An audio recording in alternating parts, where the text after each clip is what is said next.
सभी को जय मसीह। तो आज मत्ती सुसमाचार 17 अध्याय 22 से लेकर 27 तक जो हम लोगों ने बाइबल पाठ किया, उससे हम लोग कुछ बातों को हम लोग सीखने का प्रयास करेंगे। तो ये मुझे क्या जरूरत, मुझे क्या आवश्यकता उसका है, मुझे बोलने की जरूरत क्या है, क्योंकि वो हमारा नहीं है। मुझे सुनने की जरूरत क्या है, क्योंकि वो मेरा टीचर नहीं है। मुझे जानने की जरूरत क्या है, क्योंकि मेरा रिश्तेदार नहीं है ना। मुझे समझाने की जरूरत क्या है, क्योंकि वो मेरा बेटा बेटी नहीं है। तो इस प्रकार का जो वाक्य है, इस प्रकार के बात कहने वाले अक्सर हमारे गांव समाज में कई सारे लोग होते हैं। हमको सुनने में आता है। और हमारे विश्वासी भी, ऐसे विश्वासी भी होते हैं, वो तो मेरा पास्टर नहीं है, हमारा पास्टर तो उधर में है, फिर उसका कहा क्यों हम सुने, उसका कहने से, उसका कहना, उसका वचन हम क्यों माने। तो इस तरह का जो मुझे क्या आवश्यकता, मुझे क्या दरकार, मुझे क्या जरूरत, उसका सुनने में, उसके घर जाने में, उसके गांव में जाने में, उसके समाज में जाने में, उसे बुलाने में मुझे क्या जरूरत, क्या दरकार, इस प्रकार के सोच, इस प्रकार के वाक्य, इस प्रकार के शब्द मुंह से निकालने वाले लोग बहुत सारे लोग होंगे समाज में। आज हम लोग इसी विषय पर, ऐसे ही विषय पर हम कुछ बात को हम लोग सीखेंगे। यहां पर प्रभु अपने चेलों के साथ में कफरनहूम, एक जगह का नाम है जो बहुत बड़ा शहर है, जहां पर जहाज बनाने का काम, उद्योग, जहां पर लोग व्यापार किया करता था, जहां पर बहुत सारे सभागार थे। अपने चेलों के साथ में कफरनहूम नामक शहर में जब पहुंचता है तो यहां पर कुछ लोग हैं। तो कुछ लोग आके पतरुस को पूछता है, हे पतरुस, क्या तुम्हारा गुरु कर नहीं देता है क्या? कर मतलब टैक्स, है ना। और उस जमाने में वहां जो मंदिर था, वहां जो भवन था, जो आराधनालय था, वहां पर कर जो है वसूल किया जाता था। वहां पर भेंट को देना पड़ता था, है ना, भेंटों को देना पड़ता था। वो आराधनालय के काम के लिए, अब वो किस किस काम के लिए उपयोग होता था वही लोग जाने। लेकिन वहां पर हर व्यक्ति को, कफरनहूम में रहने वाले, कफरनहूम में आने वाले व्यक्ति भेंट को दिया करते थे और भेंटों को देना पड़ता था। ये उन लोग का एक रीत था, एक नियम था। इसी कारण जब कफरनहूम में जब प्रभु यीशु मसीह अपने चेलों के साथ में पहुंचा तो वहां के लोगों ने पतरुस को पूछा, हे पतरुस, क्या तुम्हारा गुरु जो है वहां पर भेंट देता है? जो कर है, जो टैक्स है, जो महसूल है, जो देना पड़ता है, जो पैसा, क्या वो पैसा तुम्हारा गुरु देता है? तो पतरुस ने बिना सोचे समझे बोल दिया, हाँ देता है। प्रभु ने क्या बोला, हे सिमोन, तू क्या सोचता है, पृथ्वी के राजा महसूल या कर किन से लेते हैं, अपने पुत्रों से या परायों से? तो ये बात प्रभु ने पतरुस से पूछा, है ना, सिमोन पतरुस से पूछा कि जो पृथ्वी के राजा है, वो लोग जो कर लेता है अपने राज्य के लिए, अपने राज्य के काम के लिए, अपने राज्य की बढ़ोतरी के लिए, जो भी कर लेता है, जो महसूल लेता है, जो पैसा लेता है, वो पैसा किससे लेता है? तो पतरुस ने बोला, तो पराये से लेता है ना, क्योंकि राजा तो अपने पुत्र से तो नहीं लेता है ना। तो प्रभु ने बोला, तब तो पुत्र जो है वो बच गया। इससे पहले आप 16 अध्याय में जब पढ़िएगा, प्रभु ने चेलों से पूछा था, क्या पूछा, जरा तुम बताओ, तुम लोग बताओ कि मेरे बारे में लोग क्या कहते हैं। तो चेलों ने क्या बोला, लोग तो आपको, कोई बपतिस्मादाता यूहन्ना कहता है, कोई तो एलिया कहता है, कोई तो यिर्मयाह कहता है, कोई तो अगम वक्ताओं में से कोई एक आपको बोलता है। तो प्रभु ने बोला, तुम लोग क्या बोलते हो? तो पतरुस बोलता है, आप जीवते परमेश्वर के पुत्र मसीह है बोल के बोलता है ना। तो पतरुस ने इस बात को स्वीकार किया है कि वो परमेश्वर का पुत्र है बोल के। और यहां पर इसी कारण पतरुस को पूछता है, पतरुस, किससे कर लेता है राजा? तो राजा तो पराये से लेता है। तो प्रभु का कहने का मतलब है ये जो आराधनालय है, ये आराधनालय जो भवन है, ये मेरा पिता का है, मेरा है ना। एक जगह में कहा ना प्रभु यीशु ने क्या बोला, मेरा घर जो पिता का घर है वह प्रार्थना का घर होनी चाहिए। तो ये जो है, ये मंदिर जो तुम देख रहे हो, ये जो आराधनालय तुम देख रहे हो, ये तो मेरे पिता का है। अगर मेरा पिता का हुआ तो मैं तो पुत्र हूं, तो मुझे तो क्या जरूरत, मुझे क्या दरकार भेंटों के देने के लिए।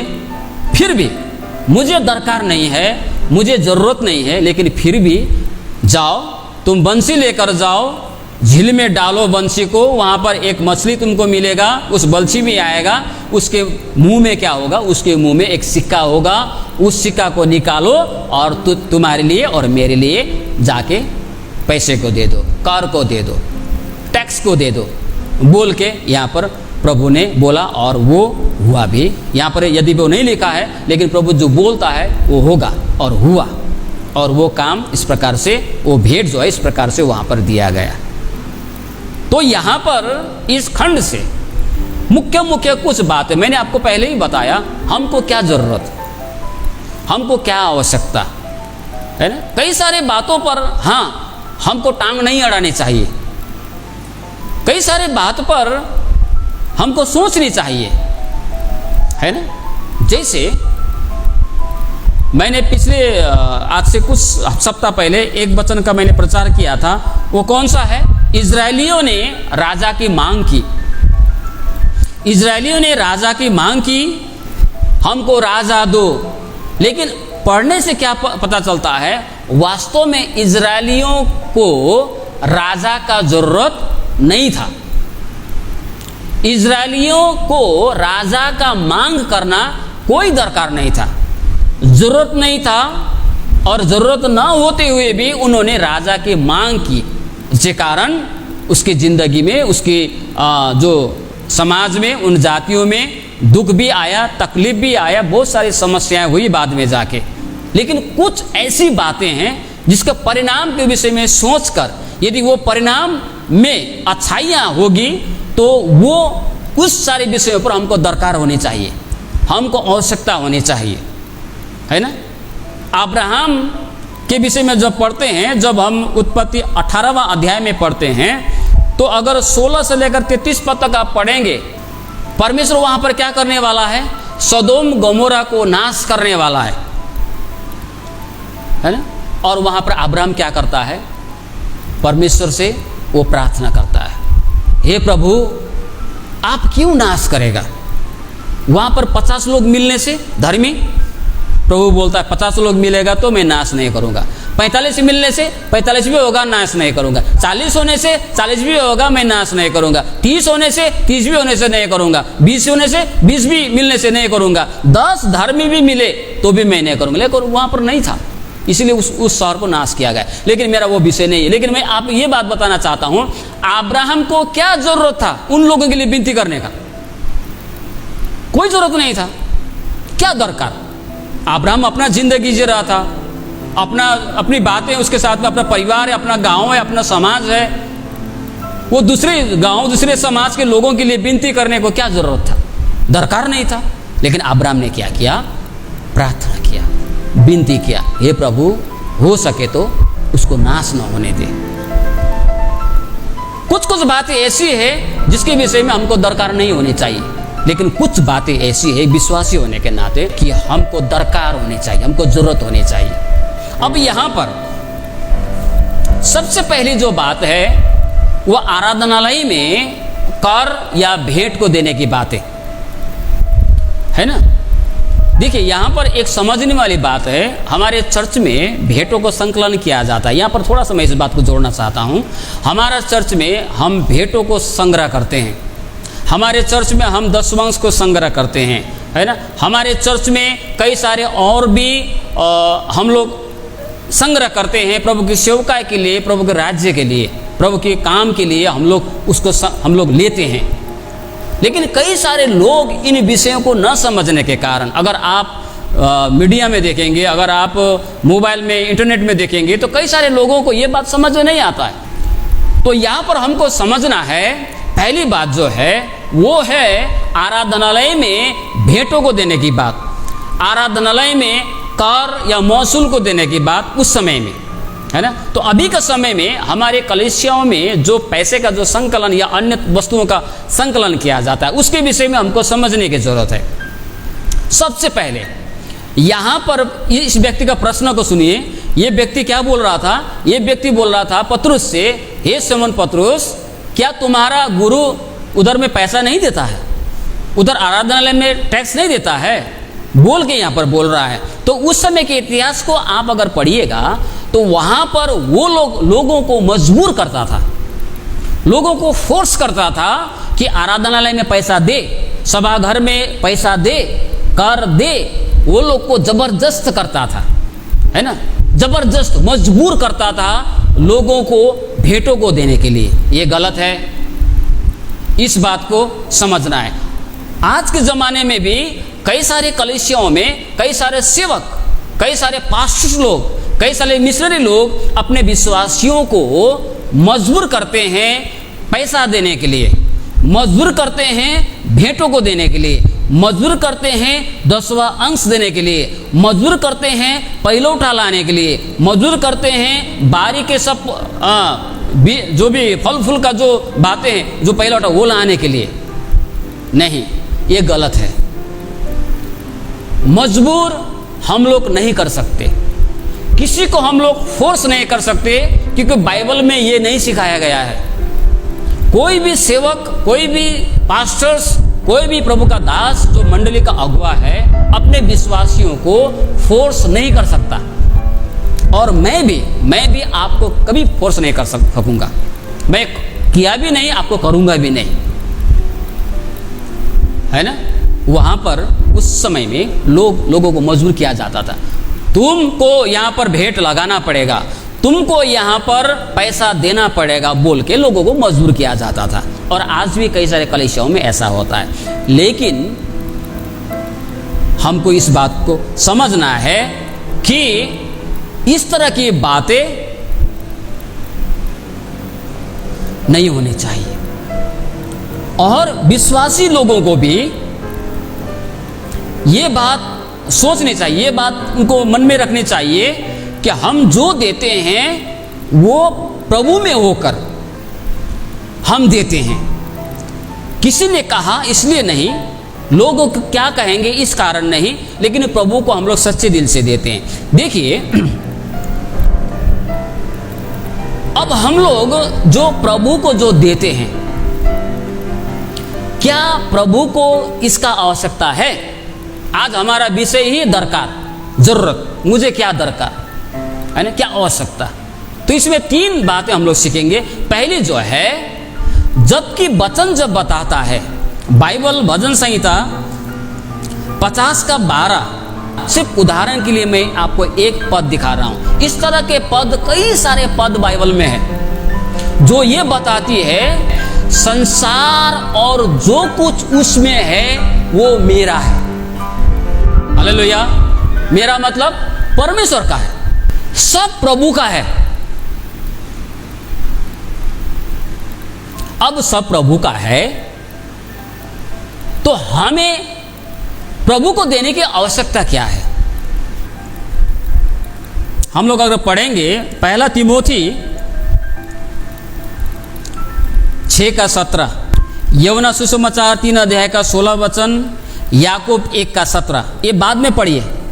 इस खंड को आप पढ़ने से आपको पता चलेगा हमारा परमेश्वर जो है वो दाता है। हालेलुया।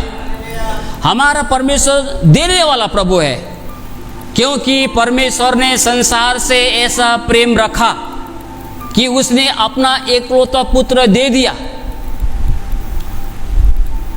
वो अपना पुत्र समेत को रख नहीं छोड़ता है, दे देता है हमारे लिए, तो बाकी सब चीज वो हमें देता है। हमारा परमेश्वर देने वाला परमेश्वर है, देता है। प्रभु ने खिलाया 5 रोटी 2 मछली से। लेकिन वहां पर एक थोड़ा सोचने वाला एक विषय क्या है, वो भीड़ में खाना लेके जाने वाला सिर्फ वो लड़का नहीं था, तो और भी ऐसे लोग भी थे जिसके पास में अंडा रोटी होगा, जिसके पास में सब्जी रोटी होगा, जिसके पास में सिर्फ रोटी होंगे, है ना, जिसके पास में मुर्गा का मीट हो के साथ में रोटी होगा। इस तरह के भी कई लोग होंगे, लेकिन देने वाले कौन थे? सिर्फ वही जिसके पास में क्या था? मछली और रोटी। और उसी चीज को प्रभु ने लिया और सारे लोगों को मछली रोटी खिला दिया। लेकिन उस समय में उस लड़के वो दे रहा था मछली रोटी, तो और लोग भी अगर वो प्रभु मेरे पास में भी अंडा रोटी है, मेरे पास में भी मीट और रोटी है, मेरे पास में सब्जी रोटी है बोल के और लोग भी प्रभु को देता, तो प्रभु लेके सभी लोगों को मीट मछली रोटी अंडा रोटी सबको मिलता है ना। तो सुनिए ध्यान से, अभी यहां पर एक बात है मैं जो आपको बता रहा हूं। प्रभु ने हर चीज का भाग क्यों मांगा? प्रभु बोलता है पैसों का भी 10 लाओ, प्रभु बोलता है पशु प्राणी का पहिलौठा लाओ, प्रभु बोलता है तुम्हारे बारी में जो कुछ है वो भी लाओ, है ना। तो ये कहने का मतलब क्या है? जब हम हर चीज का भाग प्रभु के शरण में लाता है ना, प्रभु उस क्षेत्र में आपको आशीष देगा। अगर उस वक्त में मछली रोटी सिर्फ न मिलकर अंडा रोटी सब्जी रोटी मीट रोटी भी मिलता प्रभु को, तो प्रभु उसको भी सारे लोगों को दे देता, है ना। और आदमी लोगों को बहुत सारे प्रकार के खाना खाने के लिए मिलता। इसी प्रकार से जब हम हर चीज का भाग प्रभु के शरण में लाते हैं ना, तो आपको उन्हीं क्षेत्रों में प्रभु आशीष देगा। आप सिर्फ 10 लाएंगे, सिर्फ 10 लाएंगे तो आपके 10 में पैसे के क्षेत्र में प्रभु आशीष देगा आपको। लेकिन कई बार क्या होता है, मैंने आपको बहुत पहले एक उदाहरण दिया था, पॉकेट में पैसा होकर भी लोगों को भूखा चलना पड़ता है कभी कभी, है ना। तो अगर आप सिर्फ पैसे लेके आएंगे तो सिर्फ आपको पैसे का क्षेत्र में ही प्रभु आपको आशीष देगा। लेकिन आप 10 भी लाते हैं, साथ में पशु प्राणी का भाग भी आप लेके आएंगे, तो प्रभु आपके ग्वाले में भी आशीष देगा, आपके पशु प्राणी में भी आशीष देगा। फिर आप बारी के चीजों को भी आप लेके आएंगे, तो बारी की चीजों में भी प्रभु आशीष देगा आपको, है ना। अभी आप देखिए, बारी में अगर आप 3-4 प्रकार का बीज आप बोएंगे, जैसे उदाहरण के लिए आप क्या क्या बोएंगे? भिंडी, ठीक, और फरसी, क्या बोलता है फरसी? कूड़ा और लौका और क्या है? टमाटर। आप 4 बीज बोए, तो बारी में खाली क्या टमाटर निकलेगा? नहीं। आपने टमाटर डाला है तो टमाटर ही निकलेगा, आपने भिंडी डाला है तो भिंडी ही निकलेगा, आपने लौकी डाला है तो लौकी ही निकलेगा, है ना। इसलिए बाइबल में क्या बताया गया है, गलाती 6:7 में क्या कहता है? यहाँ पर कहता है, मैं पढ़ूंगा आपके बीच, क्योंकि मनुष्य जो कुछ बोता है वही काटेगा। टमाटर अगर हम लोग बारी में देते हैं तो कूड़ा नहीं होगा, ठीक है। आप पैसा प्रभु का शरण में लाएंगे तो आपका ग्वारी में पशु प्राणी नहीं आएगा। इस बात को सीखना है ध्यान से। आपका ग्वाली का पशु प्राणी में अगर आप आशीष चाहते हैं तो उसका पहिलौठा भी आप प्रभु के शरण में लानी चाहिए। अगर आप चाहते हैं कि आपका बारी में हमेशा आपका जो लगाया हुआ फल फूल वहां पर और ज्यादा हो, प्रशस्त हो, तो उसका भाग भी प्रभु के शरण में आपको लानी चाहिए। तो जो आप लाते हैं, जो प्रभु के राज्य में लाके आप देते हैं ना, वही आपको मिलेगा। टमाटर बोएंगे टमाटर निकलेगा, भिंडी देंगे भिंडी निकलेगा, है? पशु प्राणी देंगे ग्वाली में आशीष होगा, बारी की चीज लाएंगे बारी में आशीष होगा, पॉकेट का चीज लाएंगे पॉकेट में आशीष होगा। इस बात को समझना है। हम लोग जो बोते हैं वही काटते हैं। ये भले ही दूसरे विषय है, लेकिन सिद्धांत एक है। इसीलिए प्रभु ने बोला, सिर्फ क्या बोला इजरायलियों को, खाली तुम जितना तुम्हारे पास जो सोना चांदी है सिर्फ वही नहीं, परंतु तुम्हारा पहिलौठा, तुम्हारा बाड़ी का खेती बाड़ी का सब ले आओ, ताकि सब जगहों में सब क्षेत्रों में तुम आशीषित हो। हालेलुया। हमें सिर्फ पैसे होके नहीं होना चाहिए, कुछ नहीं होगा। हमारे पास में पैसे भी होने चाहिए, हमारे पशु प्राणी भी हमारे पास में होने चाहिए, पशु प्राणी में आशीष होने चाहिए, हमारे खेती बाड़ी में आशीष होने चाहिए, हमारे पेड़ पौधों में आशीष होने चाहिए। जब उसके भाग को हम लाते हैं ना, तो प्रभु उस क्षेत्र में आशीष देता है हमको। ये पहली बात है। प्रभु को जरूरत नहीं है, लेकिन हमको जरूरत है, इसीलिए सारी बात प्रभु के शरण में हमको लानी चाहिए। इस बात को हमें कभी भी नहीं भूलनी चाहिए। 2 कोरिन्थी 9:6-15। परंतु बात यह है, जो थोड़ा बोता है वो थोड़ा काटेगा। ये देखिए, एकदम प्रभु का वचन साफ बोल दिया। अगर आप थोड़ा प्रभु के शरण में लाएंगे, थोड़ा ही आपको मिलेगा। जितना बोएगा उतना ही काटेगा, प्रभु का वचन के आधार में। तो हम ज़्यादा बोएंगे तो ज़्यादा हम लोग काटेंगे। बहुत बोता है वो बहुत काटेगा, जो बहुत बोता है वो बहुत काटेगा। हर एक जन जैसा मन में ठाने वैसा ही दान कर दे, न कुड़ के और न दबाव से। देखिए, फोर्स नहीं है यहाँ पर, न दबाव से, क्योंकि परमेश्वर हर्ष से देने वाले से प्रेम रखता है। परमेश्वर सब प्रकार का अनुग्रह तुम्हें बहुत आयत से दे सकता है, जिससे हर बात में, देखिए, हर समय सब कुछ जो तुम्हें आवश्यक हो तुम्हारे पास रहे, और हर एक भले काम के लिए तुम्हारे पास बहुत कुछ हो। जैसा लिखा है, उसने बिखेरा, उसने कंगालों को दान दिया, उसका धर्म सदा बना रहेगा। अतः जो बोने वालों को बीज और भोजन के लिए रोटी देता है, वह तुम्हें बीज देगा, तुम्हारे धर्म के तुम्हें बीज देगा और उसे फलवंत करेगा, तुम्हारे धर्म के फलों को बढ़ाएगा।